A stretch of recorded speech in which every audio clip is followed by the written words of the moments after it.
Hey, what's going on, everybody? Boilon here and back for another video on Marvel's Strike Force. Now, today we're going to be covering something that's more relevant, I would say, to newer and mid-game players. We're going to be doing a little bit of a guide to store farming. There is a lot of characters that are in all of the stores, and so we're going to be taking a look at some of this. I've kind of created my own little chart just to make it easier for me so I know who's in what store, because outside of the ones that don't have orbs, you can't, sometimes it's hard to tell exactly which characters are in there now because there's so many of them.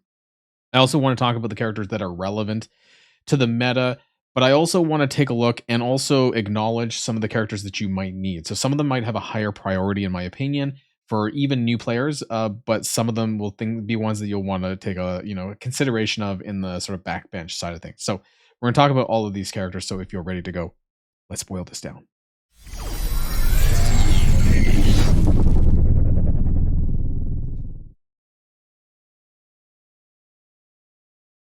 Now we're gonna start things off here with, we're just gonna go from left to right. We got Blitz, we got Raid, we got Arena, we got War, and we got Crucible. So we'll start off with Blitz right off the bat. Now I have my chart and I want to kind of, reference this a little bit first. Let's hopefully that it shows up here. It does. Okay, it's great.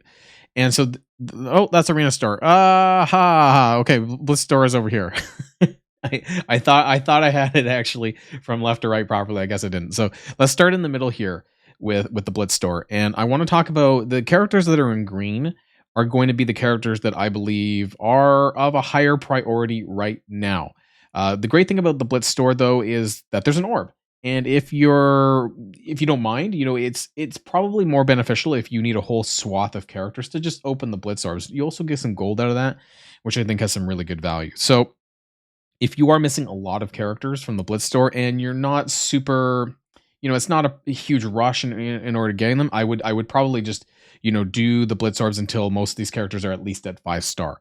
I think you're going to get a lot of value out of it. You're going to get a lot of gold out of it as well at the same time. That being said, there's a few particular characters that I kind of want to point out that I kind of have a little bit higher value. Mockingbird right now, obviously part of the new Avengers, recently farmable just like 2 weeks ago.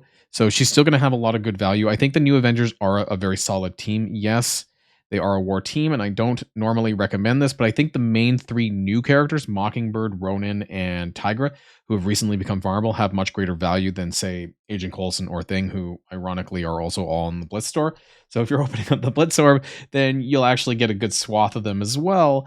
Some other characters that you'll want to think of in the back of your mind, will not really important for the beginning or even the early mid game, would be Sunfire, Brawn, and She-Hulk, because they're used for their teams for Apocalypse. So Sunfire for Unlimited X-Men, Brawn for Gamma, and She-Hulk also for Gamma. But these teams are either out or losing out their meta status. And so by the time you as a new player or a mid-game player get to the point where, you're ready to build for Apocalypse, the team itself is not going to have a whole lot of value, in my opinion. The only team I think of the Horsemen who might still continue to have value for a little while is Darkhold. That's because they are an arena meta team. They do have Safeguard built into their kit on spawn, and so they're a lot more powerful than your standard team. It was the same thing with Infinity Watch. Some people are even still using them. So Darkhold is probably going to stand up a lot longer than some of these other teams. And so I just don't think that it's really worth, investing directly, I guess, into these other Horseman characters right now, because if you're a new mid-game player, it's not really a big priority, in my opinion. Iron Fist World War II, the invaders are on their way out, so I don't think that you should be focusing on this for the Blitz store. And Gwenpool, you could passively just collect the Blitz orb. Not really a big importance to actually target farm them. And none of these other characters really from the Blitz store, in my opinion, are that important. Even the other new Avengers, the reworked ones, like, again, you can just passively collect from the Blitz orb. None of these other ones on the list, I would say, are really important. Gamora, yeah, see, I mean, like, I think it's perfectly okay just to passively collect all of these characters with the Blitz orb. And so honestly, aside from a few, like, maybe you might want to like target farm Mockingbird every now and then just to collect her shards a little bit faster. That being said, I think she might be focused in the Blitz orb as well. I believe there's a higher chance drop still at 10%. So that's another reason probably why you should just be buying the Blitz Orb, because you're gonna get these at a easier chance, I think, than the other characters. And Mockingbird is probably still the best character in there, and she does have some additional value as well as a healer character, which you may even need early on because she's the strongest new character available. So out of the Blitz store, anyways. So that's the Blitz store. I do want to move. Actually, yeah, we're not left to right. Okay, we're gonna go to Arena just because it's the left on my chart here. So this one's weird. I don't actually think, and actually I should have put an orange over here. I didn't think that there's a lot of characters with a lot of value to the current game right now. So Ronin, again, for the same reasons that I mentioned with Mockingbird, new Avengers, new character, good stats, character that you're probably going to use. Evil Strange or Strange Heartless, again, he has that orange kind of highlight because just like Sunfire Brawn and She-Hulk, it's not something that you need to think of right away. Sorry. That being said, he's also part of Darkhold. And like I said, Darkhold is probably the best of the 4 Horsemen teams in terms of longevity. So it's something just to think about in the back of your mind in terms of collection there. His credits, I believe he's still 975 versus some of the other ones have kind of gone up in cost. And actually some of them I believe you can get for cheaper. But yeah, he is 500 now. I guess that changed recently. I need to update that because it's not there. That must have changed with the recent additions. So probably the 25th of October. That was last year when they made a lot of the changes to the character, so I need to update some of these. But nonetheless, Evil Strange is probably a secondary consideration. I actually don't, and people are going to hate me for this, I do not think Nowhere is a priority for any newer mid-game player at all. None. The team I don't think is something that you should be focusing on. It is a war-heavy team. Yes, New Avengers is, but they're also newer, and I think they're better, in my opinion. Agent Venom, Rebirth is on its way out. We have Hive Mind coming up, Deathlock way out, and so most of these characters on this list aren't of a significant priority anymore. You could consider Dagger. I mean, by the time you get to the point where you think you might need them, that's the other thing. Don't underestimate how long it takes to level up in Marvel Strike Force. So by the time you think you'll need some of these characters, you might actually not. And so I'll put Dagger there, but it might not end up being a whole ton of use. Otherwise, the rest of the characters are heavily outside the meta, except for Vulture, which I realize my square is blocking. So Vulture is on the list in terms of priority buys alongside Ronin because of the recent Sinister 6 and Superior 6 rework. But Vulture is just an amazing standalone character. Even if you're just using him by himself, honestly, I think you'll probably still get a lot of value out of Vulture's kit in some villain context or wherever you need to use villain characters or city characters. Vulture is going to be really strong. So that is one character that I want to kind of point out there. Another one is going to be Scarlet Witch. Again, for the same reasons as Doctor Strange, Heartless, but again, not something that you need to really pay much mind to or consider right away until you're ready for Apocalypse. And honestly, the biggest crunch for Apocalypse for new and mid-game players is going to be those ions, the blue 4 and the blue 5 ions. So unless you have all those ready, it doesn't really matter how fast or what star level you have some of these Horseman characters at, because they're not star rank locked. And so that's why it's just not a high priority, in my opinion. Rest of them, pretty garbage. Honestly, there's not anyone else on this list at this time of making the video that are really that important. So the Arena store is, I don't know, it's pretty lackluster now in terms of the meta. Some characters, 2 characters, which are used for the Apocalypse kind of showcase thing. And then we have Vulture and Ronin. The rest of them, in my opinion, you just don't really need to focus on, which is great, I guess, because if you only need to buy a couple of characters, then when they do come out, you should be able to buy them. It shouldn't be that heavy on your Arena credits to do that. So let's move on to raids, because that's going to be the third store that we're going to talk about over here. And I want to talk about some of the characters that have come out recently, and also some of the ones that are kind of more valuable right now. So obviously from Secret Defenders, we have Miss Marvel Hardlight, who is probably going to be one of the best characters. Now, the raid store does have a raid orb. So I would actually say, just like the Blitz Orb, if you're kind of a newer player, it might be worth unlocking some of these characters that are in the green on my table. But then after that, you might want to kind of invest in the raid orbs, because you get a whole swath of characters, at least a 4 or 5 star on these characters, because you're going to get more value. So for example, now they've upgraded how many character shards that you do get from one raid orb. So now you get about 18, which is a lot more than before. I believe we got 9. I think it's a doubling, actually. I think it was 5 and 2. I believe that's what it was. So there's a lot more character shards in here than there was before. There are also a lot of the characters are cheaper to buy. For example, we have 10 for 2,800. We have 20 for 2,800. think that's where it caps out at, though. And I've tried to track a lot of them, but I admittedly don't have everything tracked as far as the costs for them. Nonetheless, I think that the Raid Orb still has the most value.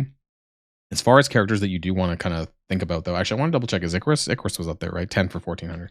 So these are some of the characters that are probably the best out of the raid store, which is going to be Miss Marvel Hardlight for Secret Defenders, Icarus, part of the Eternals duo with Icarus and Cersei. And this is still an incredibly powerful duo character. Yes, they've been out for like a year and a half now, I think, but they're still incredibly, maybe more. I forget, honestly, when the Eternals movie came out. But they're such an incredible duo. I have them at gear tier 18.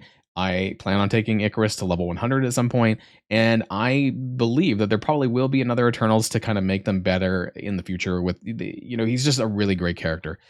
More recently in the meta, though, is Cyclops and Mysterio. So Cyclops is part of the Extreme X-Men, Mysterio part of that Sinister Six rework. Mysterio is a really great character as well, both for City, both for Tech, and for Villain. He's an amazing character, honestly. It sucks that he's kind of so expensive to build as far as gear wise, but I do believe he's a really astounding character. Some of these other characters are really falling off. US Agent, part of Rebirth. We have Hive Mind coming up again. Korg, part of Nowhere. Same thing I mentioned with the other Nowhere characters. Bucky Barnes, part of Invaders. Again, I already talked about that team as well. Moonstone, something that you can kind of put in the back of your mind, I suppose. I think that building Masters of Evil, if you are very new to the game, is not something that you're going to want to do. And so how far into the mid game you are might depend, but Moonstone's not your main focus. It's going to be pretty much Kang at this point. But, you can passively collect these shards and then consider it over time. I'm going to give Cloak also the same kind of treatment I gave Dagger. Again, it might not be super necessary by the time you get to the point where you think you need Cloak and Dagger. There might be better, or you just might not need them at all, because they used to use them a lot for, well, new warriors for Cosmic Crucible, but also Dark Dimension too. That being said, there's a lot of good city options now, so you might not even need to consider them. You probably don't need to consider them at all, actually. Sinister Six are great for Dark Dimension City, at all levels, really. And the rest of the characters, not a huge priority that you need to get them really high stars. I'm just looking through the list here. Nothing really that standouts that you need to have. None of these, actually. In fact, I'm pretty sure I have all the characters listed here, and none of them at this point in time. Sorry, Loki is part of Bifrost, I suppose. That might be something. I'm going to give an orange, not a green, just because you don't really need to build Bifrost that big to get the job accomplished. And if you're playing Incursion 2, you probably don't need to watch this video, because you're going to have all these characters maxed out anyways for shards, so it doesn't matter. That being said, for newer and mid-game players, you only really need to build Bifrost up to the point where, they can get the job done. And at lower rates, they actually do it really easily, and so you don't really need to build him that high to get that accomplished. So these are the main characters I think that you, at this time anyways, that you should be focusing on in the raid store. Now, the war store and the Crucible store, they don't have orbs. So I'm pretty sure I got all the characters listed. Let me know in the comments down below if I missed somebody, but I think I have most of them here. So what's new in the data mines coming soon is that the Pegasus team is going to be farmable. Ironheart is going to be going into the war store. So whenever she does, which is not immediately, but I want to future-proof this a little bit, she's going to be a bit of a priority. Now, I realize that I have Sylvie as a green instead of Loki, who is in the raid store as an orange. And the reason for this is to differentiate between the Horseman characters. So Sylvie, part of that Bifrost team for the Mystic raid team, if you need them. I mean, that's really going to depend on where you're at in the game. It's very possible that you don't even need the Bifrost team, because you're not at the level where you're doing, the origin traded raids. And so if that's the case, then, you don't really need to focus on buying Sylvie if that's the case. Some of these other characters I believe are skippable at this point. Dazzler, again, the orange shading is just to recognize some of the characters for the Apocalypse chase down the line. Echo, Maria Hill, most of these characters are not any ones that you really need to consider. Carnage is part of Hive Mind of that the new team, the new meta for the Bio Raid team. That being said, there's also going to be free Carnage shards, or there is free Carnage shards in the showcase event right now, both in the test drive and the story mode. You can get, I think it's like 100 shards for Carnage, so there's some easy ways that you can pick up some free stuff there. But if you're watching this down the line, then yeah, you might need to buy some additional shards for Carnage, but he is a lot cheaper. I think you can get it for 20 for 2,000. So that's pretty good there. And the rest of the characters really don't have any significant value, in my opinion, now. Graviton, Ghost, Sinister, all these characters are not characters that you need to buy. So the War Store is a little bit more simplistic. It's a little bit easier. These are the three characters that I would kind of maybe focus on, with Dazzler in the back of your mind, but you can collect passively over time, so it's not a huge deal immediately.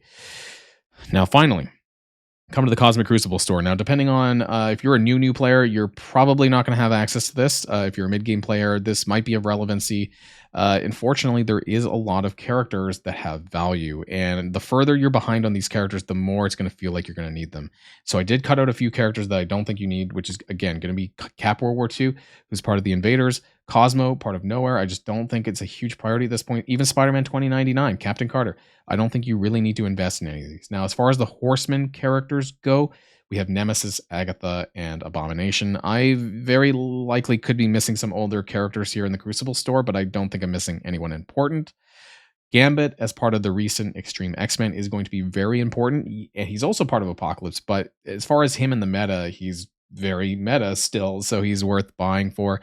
Some of these other characters, I'm actually going to give Beta Ray Bill, just like what I wanted to give Sylvie actually was kind of the orange tag, is that it really depends on where you're at in your raids and with your alliance. So if it's a huge priority for you, then consider buying Beta Ray Bill shards. But I think these other characters are going to be much more important. Characters like Quicksilver, characters like Ghost Rider Robbie for Secret Defenders, I think are much more important to buy before Beta Ray Bill, unless you really need to have that team, just maybe unlock Beta Ray Bill, and then you don't really need to focus on his shards. The characters that I would focus on collecting shards for would be the other characters, Gambit, Quicksilver, and Ghost Rider Robbie.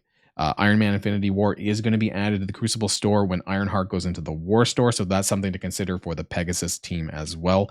If you need them, if you need to get, I will be buying shards for them, but as a new and mid-game player, if you don't feel you immediately need this tech raid team, then I don't blame you. Focus on these other characters first. Ghost Rider Robbie is going to have much greater value. Quicksilver is going to have much more plug and play value for you as well. So these are the characters that I would focus on, and that's honestly the list. It took a little while because there's 5 different stores and some things to consider.